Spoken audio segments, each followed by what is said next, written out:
दर्शक मित्रों daily Bodeli news में आप सबનું हार्दिक स्वागत करूँ છું મયુદ્દીન ખત્રી। દર્શક મિત્રો વાત કરીશું નર્મદાની કાવીઠા ગામની માઇનોર કેનલમાં મસ્ત મોટું ગાબડું પડ્યું છે અને લાખો લીટર પાણીનો વેડફાટ થયો છે।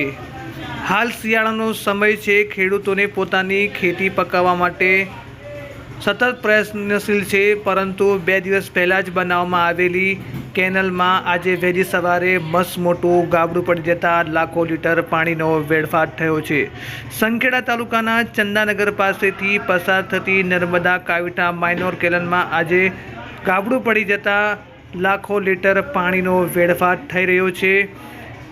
છોટાઉદેપુર જિલ્લો છે તે ખેતીવાડી પર નિર્ભર છે અને ખેડૂતોને સિંચાઈ માટે પાણી મળી રહે તે માટે માઇનોર કેનલ સરકાર દ્વારા બનાવવામાં આવી છે, પરંતુ ક્યાંક ને ક્યાંક ભ્રષ્ટાચાર થતો હોય અને આવા ગાબડા પડતા હોય છે, જેને લઈને ખેડૂતોને પારાવાર મુશ્કેલીનો સામનો કરવો પડતો હોય છે।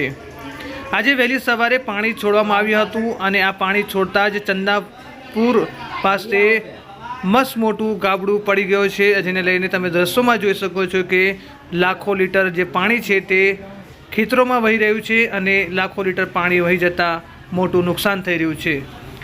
2 દિવસ અગાઉ જ બનાવેલી આ રિપેરિંગ કરેલી કેનલમાં કઈ રીતે ગાબડું પડે એ પણ એક સવાલ છે અને ગાબડું પડ્યા પછી તંત્ર વહેલી તકે આના ઉપર ધ્યાન આપી અને વ્યવસ્થિત રીતે કામ કરે તેવી લોકો માંગ કરી રહ્યા છે।